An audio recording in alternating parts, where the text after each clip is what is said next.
अगर आज इस गांव का वो लड़का रो पड़ा तो सूरज ढलने से पहले किसी एक की मौत तय है। ये कोई अफवाह नहीं, ना ही कोई पुरानी कहानी। ये उस गांव का सच है जहां लोग भगवान से कम उस बच्चे से ज्यादा डरते थे। पिछले 10 सालों में जब जब उसकी आंखों से आंसू गिरे, किसी न किसी घर में चिता जरूर जली। कभी वो शाप कहलाया, कभी मौत का फरिश्ता, लेकिन कोई ये नहीं जान पाया कि वो किसी को मारता नहीं था। वो सिर्फ उन लोगों का अंत बनता था जिनके दिल में पाप जिंदा था। आज भी गांव की हवा थमी हुई थी, पत्ते तक हिल नहीं रहे थे, क्योंकि सबको लग रहा था आज फिर वो लड़का रोने वाला है। उस गांव का नाम था जतनपुर। बाहर से शांत लेकिन अंदर से कांपता हुआ गांव। सुबह मंदिर की घंटी बजती थी, लेकिन लोगों के दिलों में सुकून नहीं उतरता था। रात होते ही हर दरवाजा बंद हो जाता।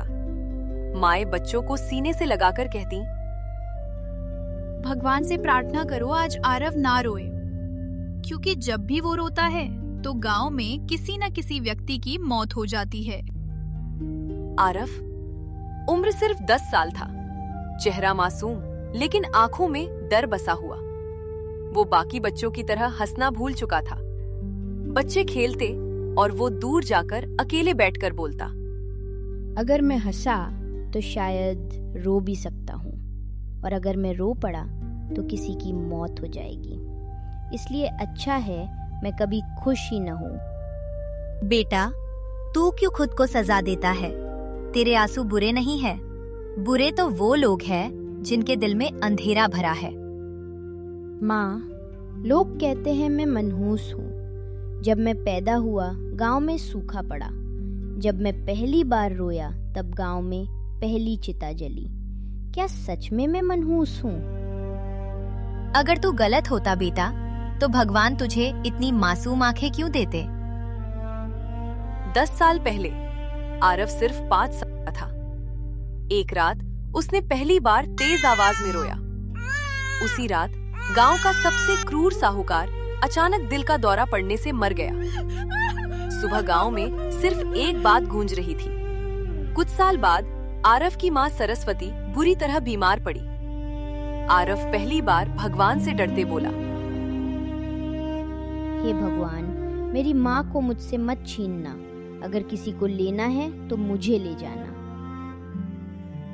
उसी रात गांव का सबसे लालची चौकीदार, जो गरीबों की जमीन छीनता था, अचानक जहरीले सांप के काटने से मर गया और माँ बच गई। बच्चे के रोते ही मौत आ गई। ये बच्चा सच में इस गांव के लिए मनहूस है।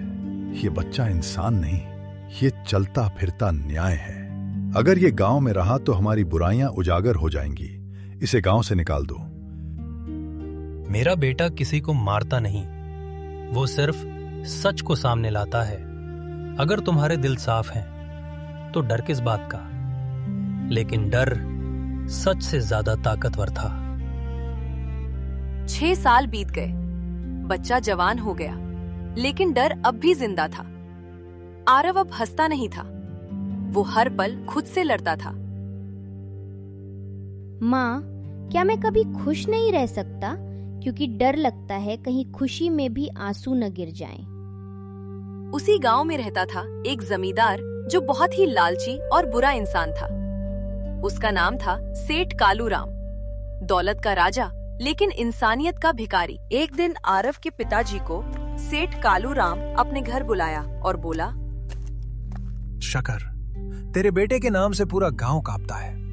अगर तू चाहता है कि वो सुरक्षित रहे तो अपनी जमीन मेरे नाम कर दे, नहीं तो गांव वालों को भड़का के तुझे और तेरे परिवार को गांव से निकाल दूंगा। शंकर कालूराम का बातें सुनकर डरने लगा और बोला, नहीं माए बाप, ऐसा मत कीजिए।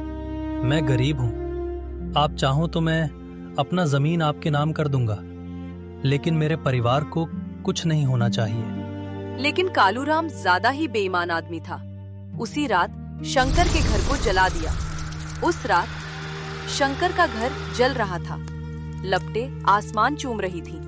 सरस्वती बेहोश पड़ी थी। आरव पहली बार टूट गया। हे भगवान, अगर मेरे आंसू सच में ताकत रखते हैं तो किसी मासूम को मत छूना, सिर्फ उसी को सजा देना जिसने ये पाप किया है। उसी समय आरव के आंखों से एक आंसू गिरा। धरती कांपी उठी, हवा रुक गई और उसी पल सेठ कालूराम की चीख पूरे गांव में गूंज उठी। सुबह जब गांव वालों ने देखा तो कालूराम की मौत हो चुकी थी।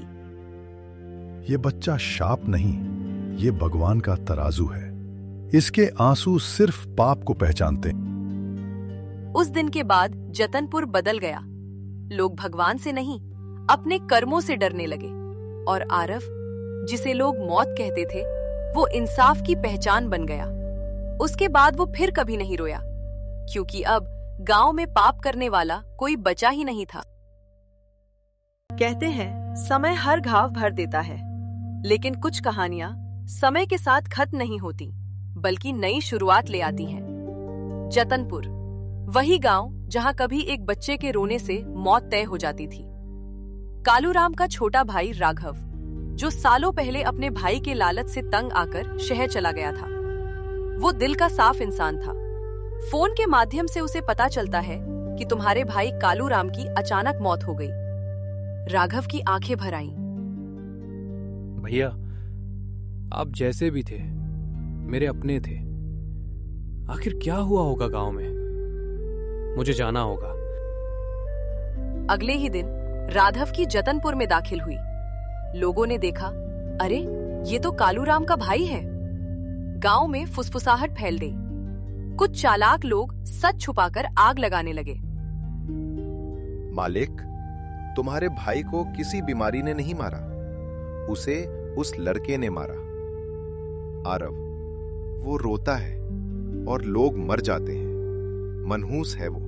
ये सुनते ही राघव के दिल में गुस्सा भर गया। मुझे उससे मिलना है। उधर आरव हमेशा की तरह पेड़ के नीचे अकेला बैठा था, लेकिन अकेलापन अब भी बचपन जैसा ही था।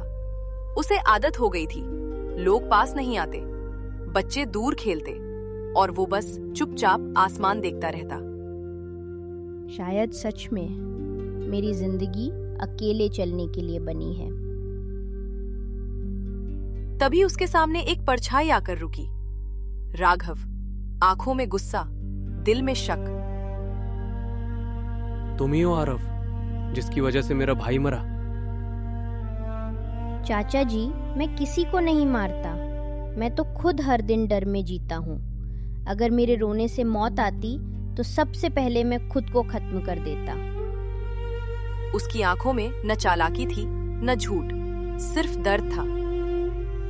दोस्त नहीं बनाए, हंसी छोड़ दी, खुश होने से भी डरता हूँ। कहीं रो न पड़ूं, कहीं फिर कोई मर न जाए। अगर मैं शाप हूँ तो भगवान मुझे जिंदा क्यों रखे हैं? राघव का गुस्सा धीरे धीरे पिघलने लगा। बेटा, तेरा भाई बहुत जुल्म करता था, गरीबों के घर जलाए, जमीन छीनी।